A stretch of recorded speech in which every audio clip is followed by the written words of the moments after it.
Why can't you get out of debt, right? It's so hard. Are you somebody that tries and tries to get out of debt all the time? Maybe that's your goal every new year.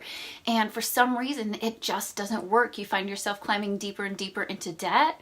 Well, here are the 5 things that I'm finding can be stopping people from getting out of debt. Without changing these 5 things, it's going to be very hard. So if that sounds like you, if you truly want to make a difference in your finances by getting out of debt and you're just struggling, go ahead and grab a pen and a paper and you can go along with me through this video. So if you don't know me by now, my name is Erin Cook and I help busy people like you find freedom and joy again by simplifying and systematizing their daily lives and their businesses. So today I'm going to share with you those 5 things, so get ready.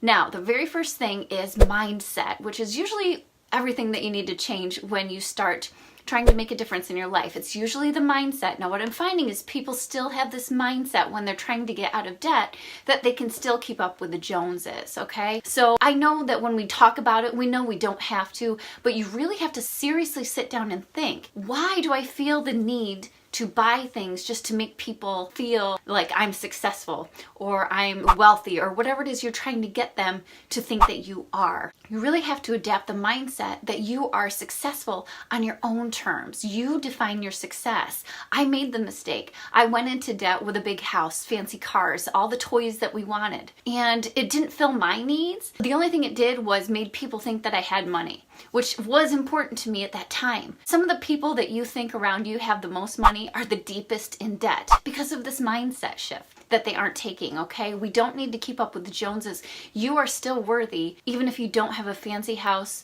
a fancy car, all the toys that you want for your kids. None of that really matters. What matters is you feel successful in your own way, on your own terms. For me, that means that I raise kids that follow Jesus. It means that I live as He wants me to. It doesn't mean anything else. So when I die, that's what I want to be remembered by. So that's the first thing that really stops people, is that mindset that you have to be what others want you to be or tell you that you have to be. Okay, the next thing is I'm finding that people still, they make all these plans to get out of debt, and that's a start, but they really don't sit down and figure out their needs and their wants. You have to decipher between the two. What is it that your family needs? Do they need to be in 20 different sports? If we're talking about somebody that has kids. But think of it this way, maybe if you have 2 cars, like we do, we had 3 cars and one was a spare, just in case one broke down. How ridiculous is that? We were in debt, and now, thank God, we're debt-free by 40, and that is a wonderful feeling, but it took that mindset shift, and it took us sitting down and saying, you know what do we really need, and what is it that we just want out of convenience? Now, I'm not saying it's bad to have 2 cars, okay? Maybe that's what you need, but that's what you have to sit down and think about. Some people choose to keep living the lifestyle that they're used to, and they say, how can I save money? So what they do is they do what I did. I started couponing and calling like the cable company and trying to negotiate with them, which is good. You can do that, but that's not the only way to get out of debt, and that's not the fastest way and the most effective way to do that. You really need to sit down and figure out what it is you need versus what it is you want, and then do step number 3, which is this. Most people do not have a written plan to get out of debt. And I mean numbers. Now, are you a numbers person? Because I totally am. Like, this was the fun part for me. I love budgeting. I love balancing my checkbook. I love figuring out how much money do I need to save to pay off this, that, and the other thing, and how long will it take me. Now, if you're not a numbers person, that's okay. But you need to find somebody to help you do this step. Because if you have a goal, and this is just any goal, that it doesn't even have to be financial, but if it's just bouncing around in your head, let's say you want to lose weight. If you don't have a concrete set way to do that, you fail pretty fast, right? You're more likely to stick to something if everything's written down and you have a step-by-step plan. So that's where a lot of people go wrong. They don't do that. They say, well, I'm going to try saving money. I'm going to try to cut back on coffee at Dunkin' Donuts or whatever it is, but they don't write it down and put numbers to it. Because when you can see the end picture and you say, you know what, by this date next year, here's how much money we're going to save. That's a motivation. If you don't have that written down, you can't visually see it, and therefore it doesn't feel as attainable. So go ahead and write down your plan and you will be much more successful. So that's the third thing that I'm finding people are not doing when they're trying to get out of debt. Now, the next thing is a little bit more serious. This is not talking to your partner or whoever you're living with, your family, about your finances. Some people will go, and I know this for a fact because I have a girlfriend that does this all the time. She'll go shopping, not tell her husband she spent a dime because she does the books and they're in debt up to their eyeballs. And she's trying to dig out, but her husband doesn't know anything about the finances. Okay, so you have to work as a team. Once you have all those goals set in stone and your plan that's step by step by step, where you have those numbers and you see what you need to do next, you need to follow up by including everybody that needs to follow that plan. You know, I do the numbers in my house. My husband would have no clue if we didn't sit down and talk about it. You know, our budget and things like that. He wouldn't have a clue because he's not in charge of that. He just, you know, goes to work and comes home with a paycheck and then ta-da, everything's done for him. Maybe you're like that, I don't know. But if I didn't tell him what our goals were when we were starting to simplify our life so that we could get out of debt before we were 40, he wouldn't have known how to do it, and therefore it would be harder to stick to it.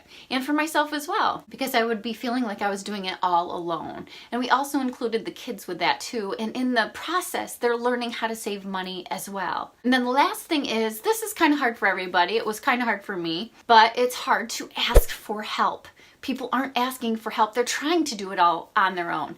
Now, we weren't in tons of debt where we needed help getting out as far as like, you know, foreclosure, things like that. But if that's the route that you're going toward, you need to contact, whether it's a financial advisor, maybe you have a business and you have an accountant, somebody that can help you, point you in the right direction. If you have a family member that may be able to help you out as far as finances go.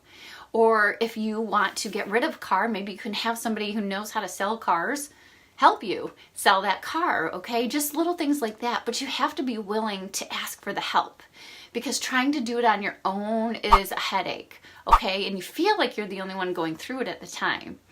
But to go along with that, if you don't have a spouse or a partner helping you along this journey, maybe you're a single parent, which is very common to be in debt. How hard is it to raise kids, right? With one parent working. You need to find somebody that's an accountability partner. So maybe you have a good friend that can ask you, you know, follow up with you. Did you do this yet? I know you were trying to, you know, sell your car. Did you put it on Craigslist yet? Or whatever it is that you need to do, they can follow up with you and be your accountability partner. So that's the last thing that I see people doing, is they're too scared to ask for help, and therefore they just kind of go in circles, right? They'll rob Peter to pay Paul, and it just doesn't work that way. So those are the 5 things. Again, you need to separate your wants and needs and figure out what it is that you really need to focus on. Change your mindset shift. You don't have to keep up with the Joneses. Go ahead and make a plan, a step-by-step plan with numbers. Talk to everybody involved and then ask for help as well. So I hope that helps you. I don't want you to be in debt forever. There's plenty of ways out. I didn't feel like we would ever get out of debt, but we did with a lot of work. And it's a lot of work. There's no fast way to do it that's totally painless. Okay, you have to get rid of things. But when you shift your mindset, it's so much easier to get rid of that feeling like you're losing something.